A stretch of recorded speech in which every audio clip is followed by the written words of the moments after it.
Hi, this is Lada from Astrolada.com, and today we're bringing to you a universal topic that everyone loves, and no matter what age you're on, no matter what your interests are, we're talking about love and relationships with the coming really spectacular astrological event which happens once every 2 years, that Venus goes retrograde. And people, when Venus is retrograde, it means it's super close to the earth, and we're all asked to reevaluate our relationships and make some key relationships decisions in our lives. This is when people get married, or people decide to separate, or decide to change their approach to relationships, totally transform their attitude towards love and how they deal with others. And we're coming up to that period now in 2017, and here to tell us a little bit and to reveal us the secrets of relationship is Mike Amato. You know him from our previous videos where we talked about 7 steps to success, and now he's going to show us how to apply a strategy towards never being single again and attracting the best relationships. And Mike Amato has been a corporate leader in organizations, big organizations, financial and banking, and he was the CEO of 30,000 people, and he was in charge of relationships with people. If anyone knows best about relationship, this would be Mike Amato, because he had to fulfill the needs from the lowest level to the highest level of his employees. He has a very successful and happy marriage as well. He's a life coach, and Mike Amato is also double Libra. Who knows better about relationships than people who are Libra in sign? He's Sun and Moon in Libra.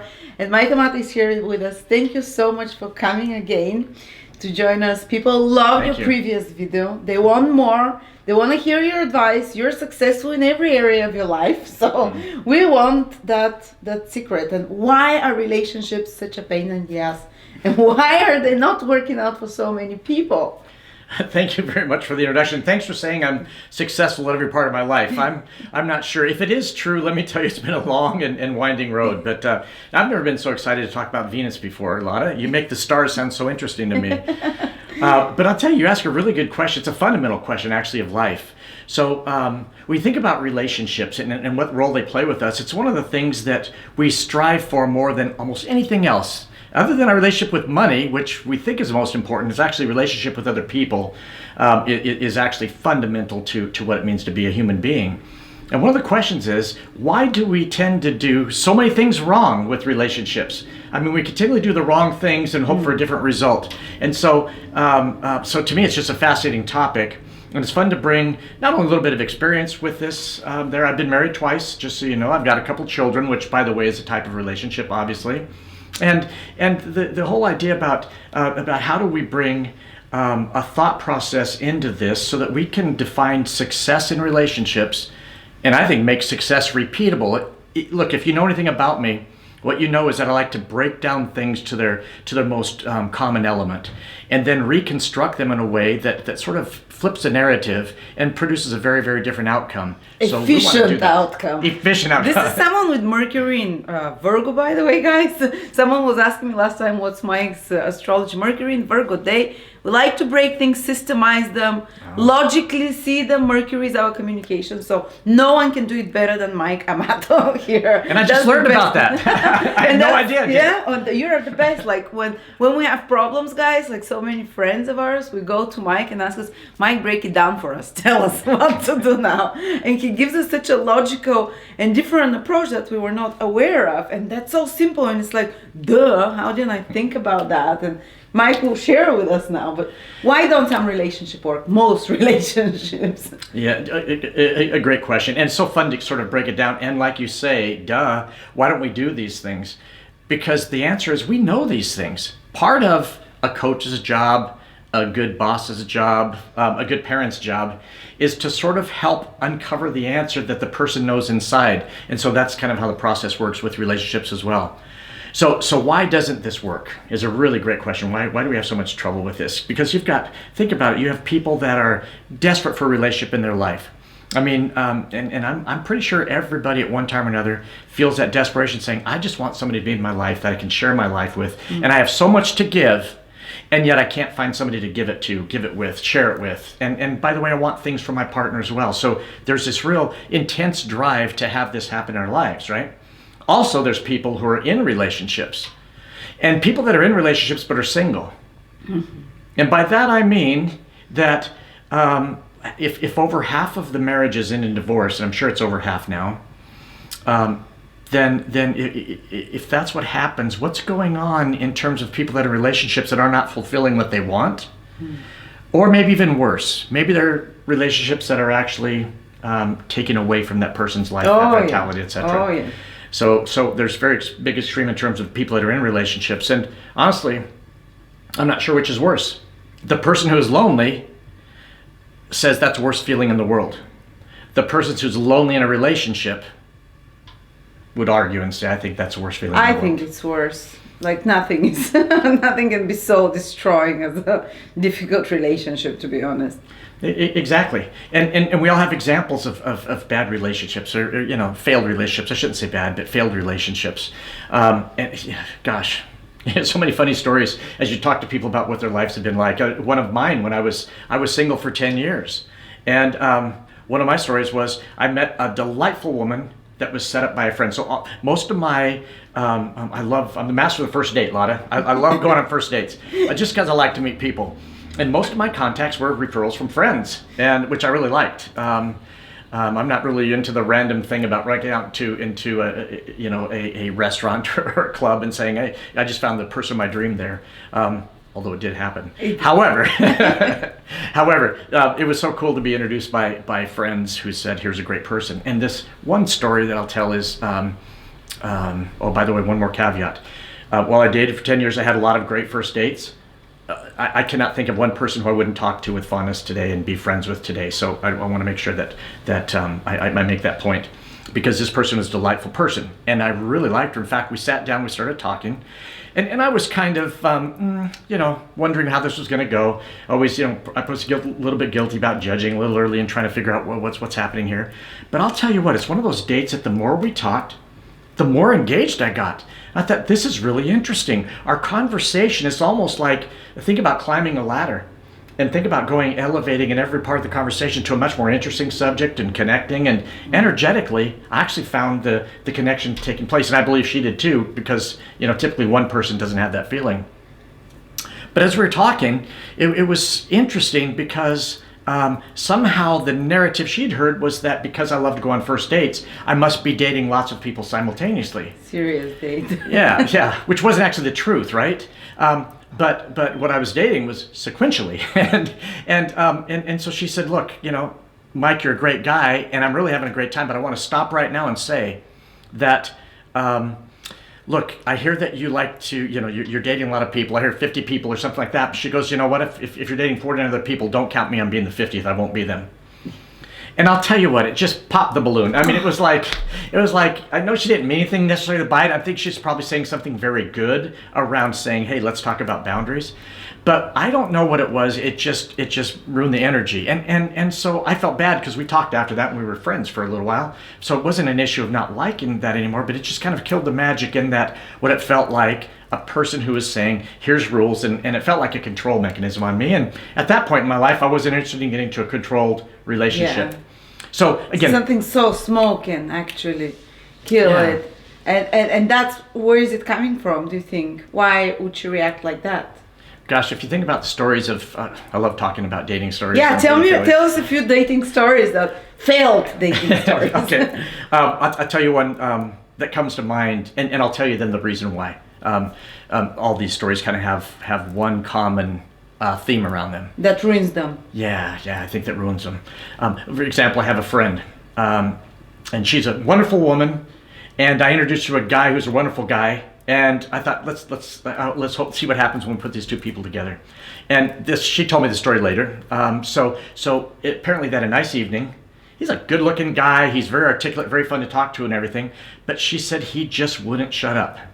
She said he just kept talking and talking and talking. In fact, she said, I timed it, and he was 39 minutes before I got to say anything besides, okay.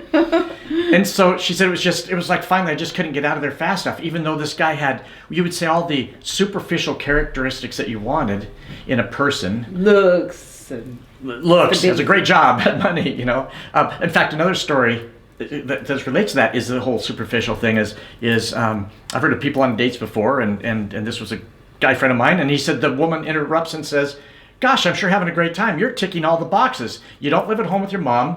You do actually have a job. You're not on welfare. You made me laugh twice, so that's a sense of humor. And you have a nice house, or something like that." And it's like, these are all kind of funny, but they're failed stories. They ruined it. It just kind of ruins all the whole fun. And so I guess I remember the story told me it was actually a rich lady as well who said that, wasn't it? Exactly. Even she had boxes to tick. Exactly. She was actually, again, the superficially would have been, gosh, one of the things that he would have loved to have is a woman who was independently wealthy, which she was. So what do all these things have in common? What is the guy who talked too much? Lack of emotional intelligence. What's going on? He can, maybe, he doesn't hear the other. He's so busy projecting and trying to impress that he doesn't listen. So there's all these describe a sort of a level of insecurity. And that lady that immediately builds walls and put conditions, and then the other lady who check boxes and wants to be saved or wants to be. You're solving my problems. They all belie an underlying sense of insecurity. They're very different, very different approaches, but they all stem from insecurity. Insecurity, absolutely right. And so when you look at that, for some reason, and we don't need to get into each and every person's, I'm not a therapist for heaven's sakes, but every person has sort of something, or we would call it self-limiting beliefs, or things that make them feel insecure. And we've learned to kind of go out there and do things to try to influence the beginning of a relationship, because nobody wants to get in too deep. Nobody wants to get hurt. And that's all these people were trying to do, is to ensure. And these were all first dates. They're all trying to ensure that the structure of the relationship was starting in a way that would make them feel safe and comfortable, which, by the way, is not unreasonable. However, that underlying insecurity in these three cases just sort of killed it. And gosh, there's so many more stories out there that show that.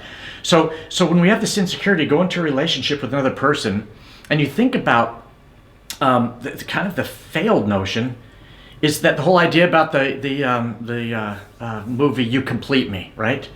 The whole notion is that is a terrible strategy. Yeah, I think we think of ourselves as a half circle at best, and if the other person's a half circle at best, we come together. And boy, what if they're more than half circle? We come together, we make one perfect relationship, and that is not right. That's called a codependent relationship. Yeah. What you want to do is again be looking at it at what we call, this would be a transformation, right? You use the word in your introduction, looking at transformation, a relationship, or transforming a relationship.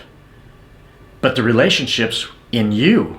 It's your relationship with yourself. So insecurities arise when you have things to work out with yourself. When you see something in yourself that you're not particularly proud of, and then you cover it up with actions and words and sometimes failed strategies. Sometimes arrogance, sometimes underconfidence, sometimes conditions that you play. It can play out in so many different ways. Think of arrogance. What is arrogance? It's an outward expression of underlying insecurity. That's all it is. Yeah. The biggest bully or the most arrogant person is really just announcing in a very loud way, in a very visible way, how deeply insecure they are with themselves. I've seen women that are stunning, amazing, beautiful, and the guy approaches them and they're rude to him. And they're really lonely, and they need to be in a relationship. They wonder what's happening, and it's this arrogance again, that they think that they deserve better and better, but at the same time they want to impress the person by showing that they're better, and they come out as cold or arrogant, or so that it can go both ways. Absolutely. And when you look at it, it's almost hypocrisy, right? How many people do we know that say, all I want is a good partner in my life that I can share everything with? All I want is somebody that I can have tea with on a Sunday afternoon while we watch the leaves fall off the trees. All I want is somebody to share my biggest successes or my worst failures, and have them understand, make me feel safe and secure and taken care of, right? Yeah. And the list goes on and on. And then they promptly go out and look for the type of people or the type of relationships that they've been looking for their whole life that haven't worked. I mean, that's hypocrisy. And again, not that they don't mean to be hypocritical, but if you just step back and say, I know many people who say one thing and do another, and they wonder why the results not the way they want it. I do have a story. but I'm going to depersonalize it a little bit. Okay. Because I want to make it, it sounds like a business story, but it does talk about hypocrisy. Yeah. So at one time, back in the, actually I don't know when, back in the 50s, I believe, Harvard University was the most, obviously and still is one of the most famous and fabled places for education in the world, right? So one of the top universities, right? And they knew it. And two older people came in there. This is a different kind of relationship, but bear with me on this story. Two older people came in there and they waited, want to see the president. The secretary said, well, the president is very, very busy. Well, they waited for a long, long time. I'm going to make a long story and really make it short here. But they waited a long time. Finally, kept saying, is he available now? Is he now available? So finally he agrees. Knows they're not going to go away. They come in and sit down, very humbly sit there. And he looks at them and says, hi, what can I do for you? I'm the president of Harvard. I'm very, very busy. And as the story goes, they said, well, we'd like to make a donation to Harvard. Our son passed away. And he said, look, we have lots of donors. Again, we're Harvard. And so I'm sorry about your son, but maybe you can make a general donation. No, we want a building to be named or something.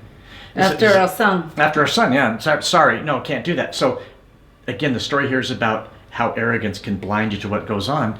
Well, the older couple looked at each other and said, honey, why don't we go build our own university?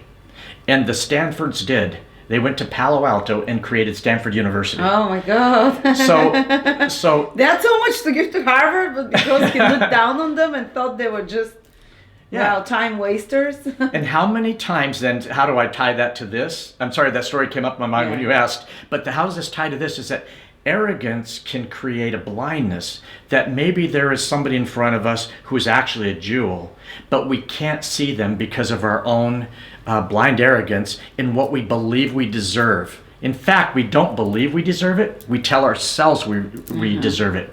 So we create a false narrative and we act on a false narrative and truthfully miss out on sometimes a jewel of an opportunity, a jewel of a person that we just are too blind to see. Mm-hmm. So sorry for mixing the stories a little bit, but I think it does show what happens in relationships, whether it's individual relationships or business relationships or otherwise. Yeah.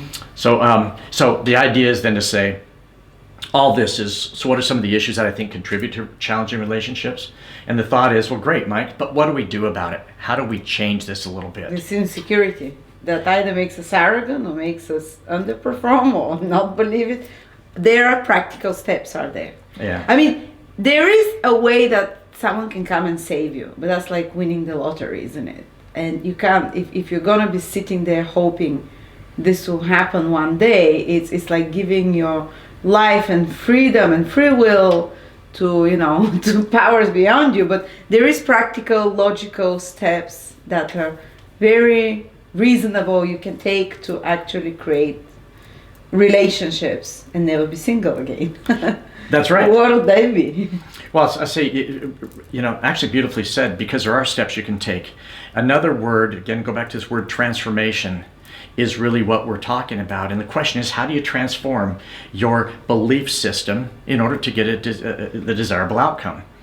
So if you're going to have a transformation, like any transformation, I think there's deliberate steps you need to take, and you can proactively do it. As a lot of mentioned, you can reactively hope for the best. It does happen, by the way. It does happen where, you have good karma from past lifetimes. Prince on the white horse comes by while you're sleeping in the forest and kisses you, and everything's great. So it does happen. Cinderella, yeah. I read about it.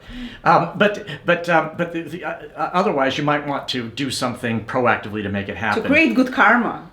If you haven't done in the past, there are steps to do to create good karma for yourself now. Exactly right. Speaking in esoteric terms. Exactly right. And what creates good karma starts with mindset. Uh-huh. So step number one is to think about what is your mindset.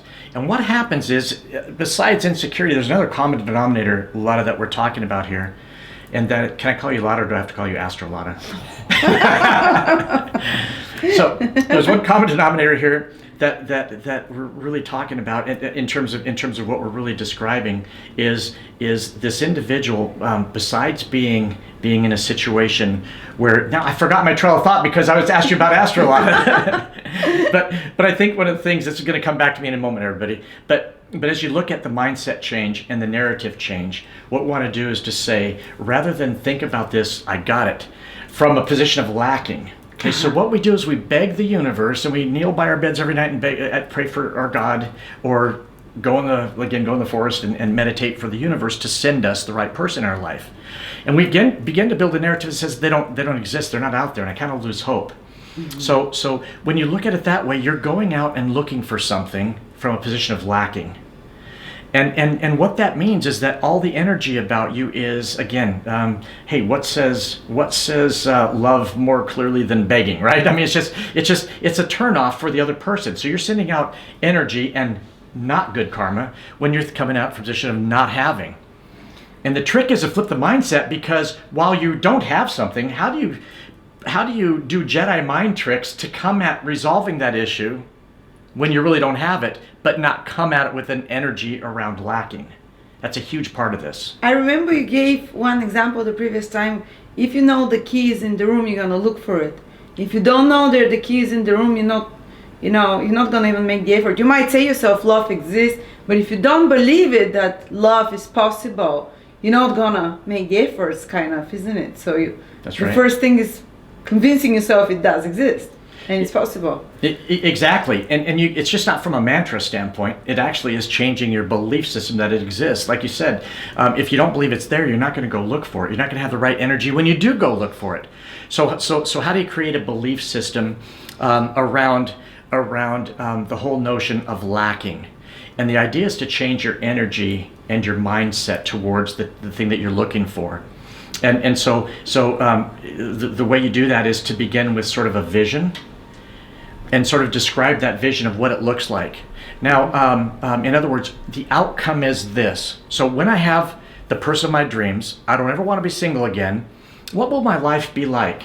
And you want to take a notion that's pretty esoteric and turn it into something that actually is almost tangible, and most importantly, get you to a point of feeling. Mm-hmm. So you say, gosh, I'll tell you what my life will be like. Let's just start basically. I will have that cup of tea with somebody. I will on a Sunday afternoon. I want to go sit in the movie and hold hands during Love Actually. And I have all these thoughts, and you put specific form to those thoughts. And I think it's a pretty popular thing. I think a lot of you probably have done that.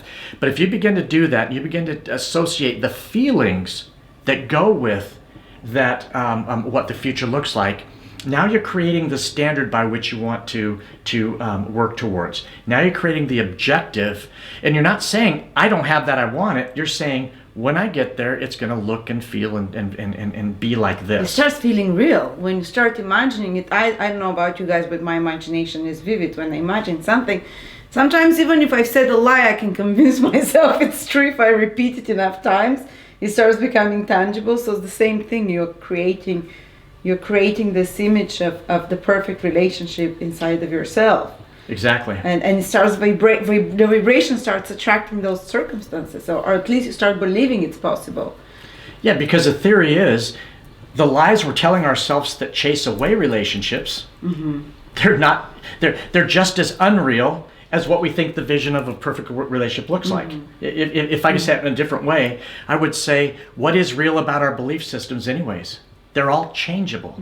So why don't we change them to something that's positive, that drives a positive mindset, and again, allows us to approach this journey, this transformation, from not a standpoint of lacking, but a standpoint of working towards something that's going to make you feel incredible when you get there, and you can really associate those feelings. Yeah. So instead of, the good ones are taken, maybe I'll even advise people, this is what helped me, start looking at couples that are happy, start reading literature about happy relationships, start even putting paintings on your wall that indicates happy partners, surround yourself with imagery and narrative and story and life experiences about happy relationship. Go online and read on forums about why I love my husband after 30 years and why soulmates exist. Start doing those things, isn't it? Maybe that's a preparation, so it can help us with the mindset a lot.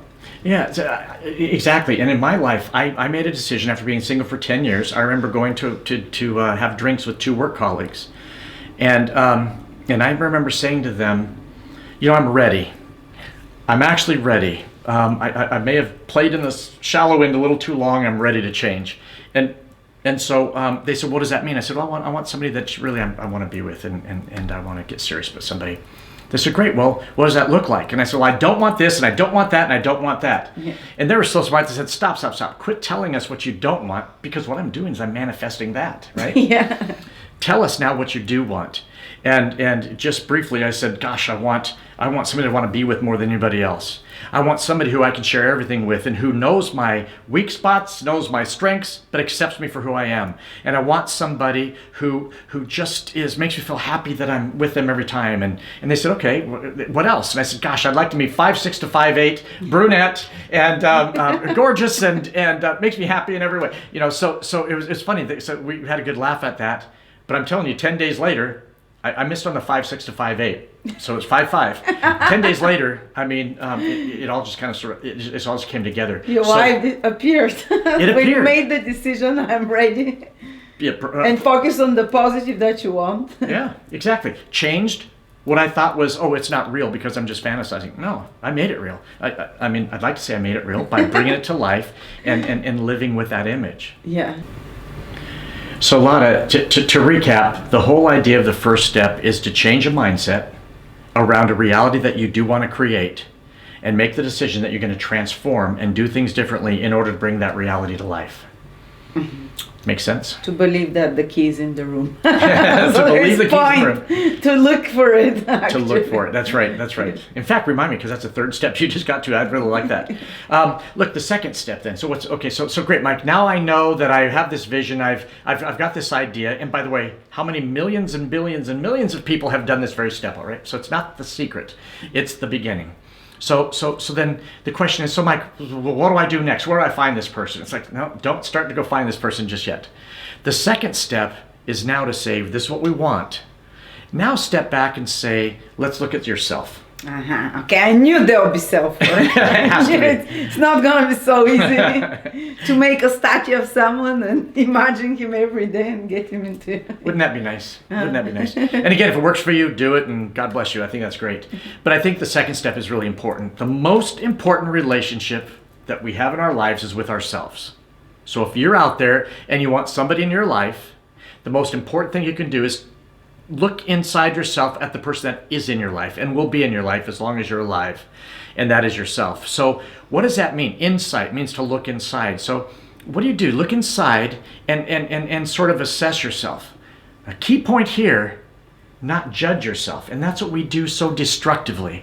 We look at ourselves and say, well, look, I've got these couple things that I'm pretty good at. I like these strengths, but I've got these long list of weaknesses or things I wish were different. And then I support this narrative with all these negative experiences that say why these are my weaknesses. And I'm going to play that film over and over again. I mean, look, I was today shaving, and I could remember a situation where I was just a dork. I just really was. Do you think I remember umpteen successes? No, I think about this time in 1992 when I said something so silly and so stupid, and I thought, oh, how crazy. Well, we just do that, You still beat right? yourself up for something. Yeah. What's going on with that, right? But I say we, and I'm assuming that everybody kind of does that, thinks about the negative part and of yourselves and puts form to that, and shape to that. Well, that's judging. And it wouldn't be embarrassing to me if I didn't judge myself. So let's back up a little bit and say, what do I mean by assessing versus judging? Assessing says, it's within your rights to sort of look at yourself and say, you know what, objectively, as objectively as I can, visualize getting in a helicopter, flying above yourself and looking at yourself and saying, you know what, I have these things I could do a little bit better, but I do have these things that I'm pretty good at. And make sure that you find those things you're pretty good at, because I call them gifts. We all have attributes, characteristics, strengths, whatever you call them. They're gifts, actually. And we all have a unique set of gifts that we need to talk about. Now, I call it strength-based coaching, all right? Strength-based coaching says, rather than the typical approach that says, gosh, I've got 87% of me is pretty darn good, but I'm going to focus on this 13%, I'm going to make it better. No, what you're doing is you're putting your energy and your focus into the things that you can do better, which is actually magnifying and actually drawing it from 13% to 15 to 20 because it's consuming your focus. Definitely in astrology, sorry to Go ahead, interrupt please. you, we have the same thing. The planet that defines your career is your strongest planet, your vocation, not your weakest one. Because you don't want to spend your whole life trying to strengthen something you're weak at. You want to give the gifts that are natural to you. So we find the strongest planet and we tell to the person, this is your career. And I guess with love works the same way. When you're assessing yourself, You look at the things you're good at and start focusing on them to create that security within yourself. I love that. That's exactly right. And what do we do in practice? We do the exact opposite, right? So we have so many practices and beliefs and rituals that we go through that actually prevent us from going where we want to go, and actually are designed to keep us where we are. So it makes us kind of immobile. So I'm going to say this later on, but we have to flip the narrative and say, I've got these special gifts, and gosh, there may be 3, there may be 7, there may be 12, there may be 2. I don't care. They're special gifts that actually define you if you'll let them define you. Let those gifts define you and say, if I do more of these, I'll be more than. Not if I do less of these, then I'll be less than. So the idea, let's be more than, and how do we do that? Okay, so let's focus on strengths. What you're doing in doing this, second step, you're building attractiveness. Mm-hmm. Okay, so society defines attractiveness as physical characteristics or really whether it's money or this person's beautiful or they're tall. So we break things down into attributes that define of a person that actually is not the proper definition of attractiveness. Attractiveness, if you look at the dictionary, and I did, it says having aspects about oneself that causes or compels other people to be drawn towards you. Uh-huh. We all have gifts that if we just celebrated those gifts, and if we just consumed the 100% of ourselves with being exercising those special gifts, we would then begin to see that we are attractive. And the definition of attractive, one more time, is that we're compelling people to come to us and share our energy, because we're now built attractiveness, again, not on physicality and things like that. It's going to be around actual, what my soul stands for. It's like magnetism, isn't it? Magnetism, you can see people that are not very attractive physically, but they have amazing aura, and everyone wants to be with them, and you probably all know women or men that are not extremely successful, that are not extremely rich or extremely beautiful, and they always have hordes of adorers because they have this personal aura and magnetism, because they seem to really like themselves and feel secure with themselves. And that's how you get there, by focusing on the things you're good. What if you really have nothing going on for you? I mean, you are not very attractive, you're not living the life of the career you're meant to do. Many people in this position, they feel so mediocre, they don't feel anything special about themselves. You might have one leg shorter, sometimes you can even have disabilities and you cannot work or fulfill your dreams and you have to stay at home. How do you create this magnetism around yourself? That's so hard to get you from such a stuck situation. It's such a great question. And at first, it caused me to back up a little bit and say, oh my gosh, what is the answer to that, right? So, oh heavens. But I'll tell you a little story. After the last video that we did on this channel, I met one of your subscribers, Ani Manukin, and Ani approached me and said, Mike, can I talk to you about helping with a not-for-profit, essentially a charity? Mm-hmm. And what I'm doing is I'm helping artists who have physical disabilities. We're going to set up a channel for them to sell their art. In fact, if you look at my page, I'm Mike Amato on YouTube, it might be under Amato Spark, but if you look at that, you're going to see just a 2-minute clip where I introduce Ani to my subscribers, and we talk a little about what she's doing. And here is a beautiful young woman and her partner helping people who, one of the painters perhaps may have no arms. They paint with their teeth, with a brush in their mouth. One person may paint with their toes. One person may have other things. So when you say there's people that don't have much going for them, again, that's a narrative. Oh, compare yourself to... Yeah. I mean, we're talking about people that have said, I'm not defined by my disability. Yeah. And there's a lot of people that are not disabled who have disabled themselves. Oh, wow, that's very clever. It's true. We put ourselves... I've done that. I've totally... Of course. Before I started my career, I was like totally useless. You're not good at anything. All you can do is serve tables, and you just beat this negative drama of yourself and self-sabotage every step. And I'll not even try hard enough to do my business because I knew it's going to be a failure. It's imagine. And I have so much going on for me. Imagine if if you really don't have much going on for you, it must be even harder, especially if you've been suppressed from childhood or something. But I think people should watch your previous videos that we did together about how to discover your 7 steps to success, because it shows you how to discover your true potentials and gifts there.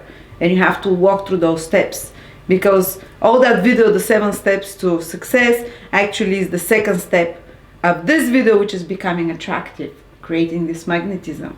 So yeah, they can refer to that to see how to, you know. That's exactly right. What you described and what you defined, and Lad did a great job of defining it.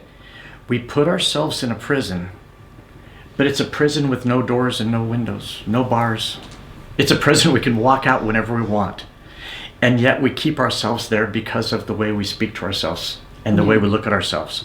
I am telling you, if you just little steps at a time, longest journey begins with 1 step. And if you do little steps at a time and you redefine your relationship with yourself, and if it's redefined from a strength based from your gifts, because they are gifts, everybody has gifts. And if you just do more of those, it's actually much more simple than it sounds. You just have to see things differently, and you're going to have all sorts of things around. Maybe sometime we can talk about what are the things or what are the voices that keep you where you are. You'll start to change your energy. When I was in business, what I try to do is hire managers who, when they walked in the room changed. And it wasn't because they were tall. It wasn't because they were handsome or beautiful or had a nice business outfit on, right? It's not those superficial things. It's the energy they create because of the self-belief, and the self-belief that gets them to drop their shoulders 4 inches, to come in and say, here's what we want to do. Look, the same thing happens with relationships. We want to have that same feeling. So when we walk into a room, if we're on a journey of self-discovery, and if we're on a journey to say, how do we magnify my gifts? All of a sudden, I start changing the environment of the room when I walk in. And you'll notice it, and it's fantastic. So it gets to then the third. So what's a third and final stage of this is now you've, in my words, created attractiveness. You're ready to attract people to you. Now, great, Mike, where do I go to find them? It's like, okay, you still asked the wrong question. What's crucial if you break things down is we have to ask the right questions. And the right question says, how do I live my life now that I have these wonderful attributes? How do I live my life in ways that I find enjoyable, that magnify and take advantage of my gifts?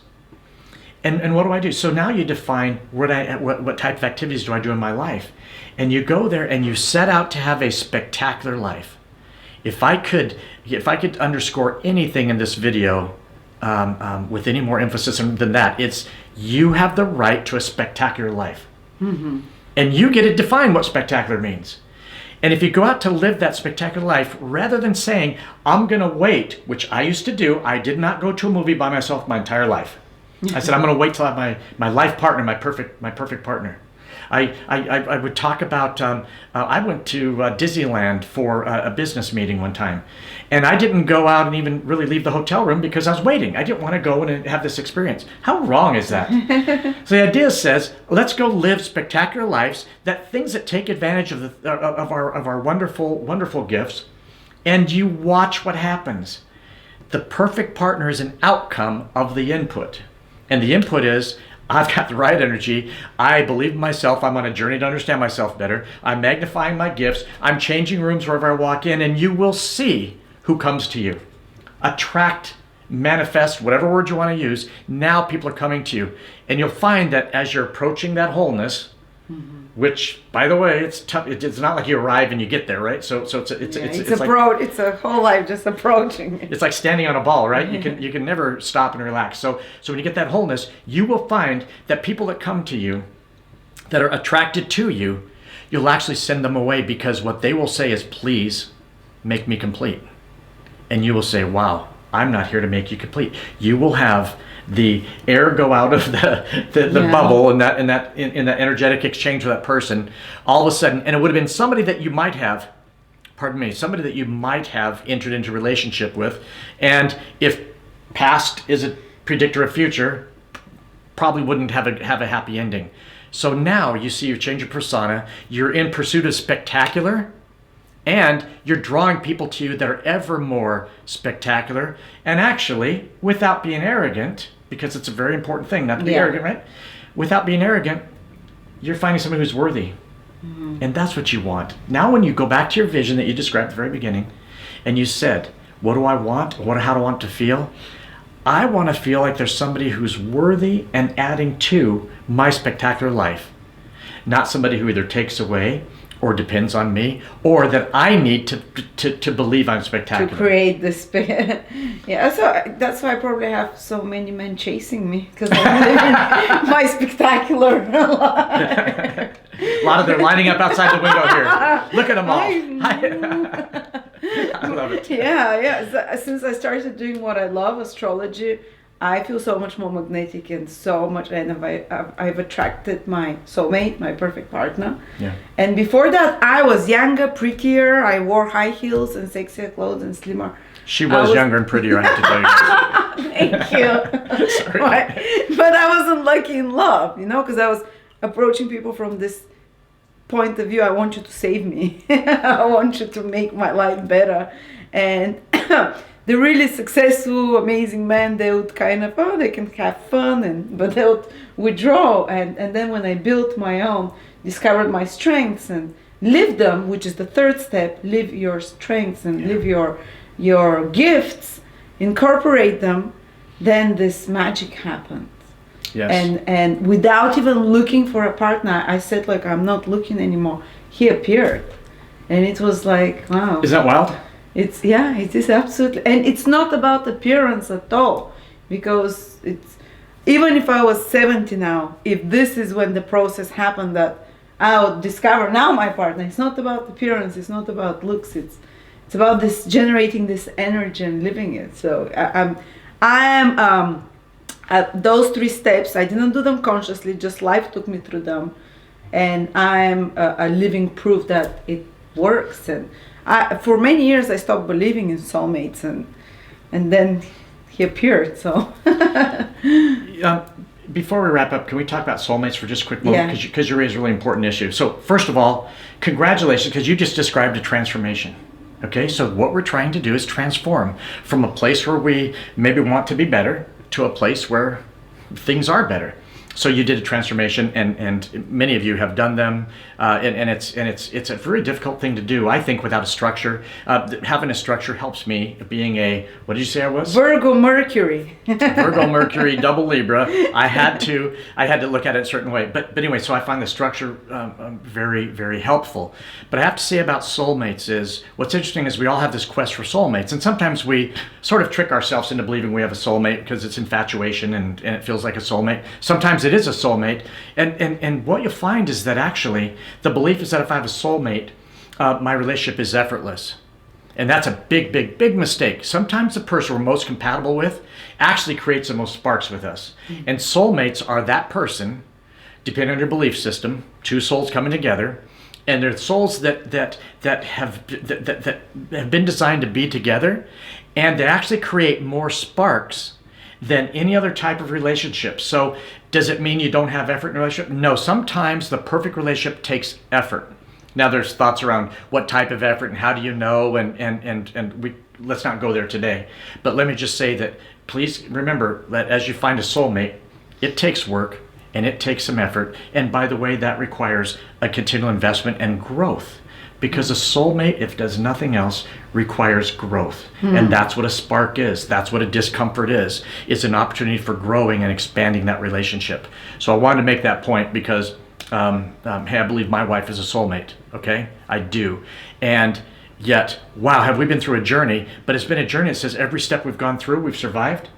And we're stronger and we're better and we're bigger and we're both closer, I shouldn't say closer, we're both expanded our ability to live a spectacular life. So that's just my personal opinion, and that's what I believe in terms of how it's impacted my life. And I thought I would share it because you did mention soulmate. Yeah, if you are not whole within yourself and you are looking for a savior and this person came, you are gonna fuck it up. The relationship. Or both people would have, but because you both are very full people, whole people, I know both Mike and his wife, she's the type of woman that everyone, once they know her, is in love with her, wants to be with her, very secure and confident in herself. And Mike is the kind of same guy who's become a whole person. And even though, even despite of that, they have difficulties and they were able to overcome them. imagine if you find your soulmate when you're not whole, when you have lots of insecurities. Yeah. That's how we lose lots of soulmates. Yeah. And that's how we feel like this is the person meant, but it doesn't work because we've stepped on that journey too soon. Or Yeah, it's not about when you see that person that the person's going to be your life partner, the perfect match for you. A lot of times it's a readiness. So I might have been in front of a soulmate and back to my past, but maybe I wasn't ready, or maybe that person wasn't ready. So it has to come together. There has to be a readiness aspect to it, but that's where we give up control. So I describe a process. That doesn't imply a process with control. It actually defines a process where what I am controlling is how I perceive my world. That's the only bit of control we've described today.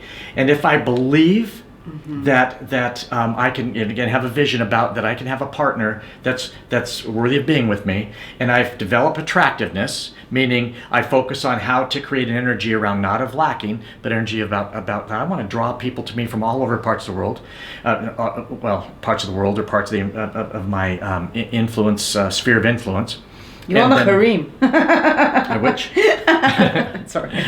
You got me on that. And then I go about living a spectacular life. You just go out and do it and watch what happens is really the message. And if you do that, the only person, I haven't controlled any other person. I haven't wondered where all the good women are or the good men are or the whatever. I simply have said, what's my belief system, and what's my view of how I can become attractive, and what does spectacular life look like for me? And that's what I'm striving for all the time. And I think anybody, trust me, can do the same thing. So these are the three very easy to remember steps. Might take years to complete, but it's shift your energy and beliefs, mindset, become attractive, basically focus on the things that you're good at. Everyone has something, even if you have no legs and arms, as you like saying, and then start living those gifts. Exactly. And that's when the partner comes. Exactly. And so you don't have to manipulate someone, to trick them, to play games with them, to win their heart. No. Think about your life. You're on a river. Yeah. Or take a highway, and let's say we just did things to move faster down the highway, and all we create is a merge lane. And this partner, the perfect partner of dream, comes on and they'll never be single again. They've joined you in a spectacular ride. And that's what I hope happens for all of you, is to have a spectacular life. Oh, thank you so much, Mike. Such a simple, I love how clear Mike is always with the steps, and I'm sure this is going to help you as well. Maybe you have to watch the video a few times. Subscribe to Mike's channel, Mike Amato. He's doing weekly videos, and he wants to bring this knowledge. You see how amazing he is to the normal person, how to achieve your dreams, how to have everything that is human we want, that will make us happy, basically.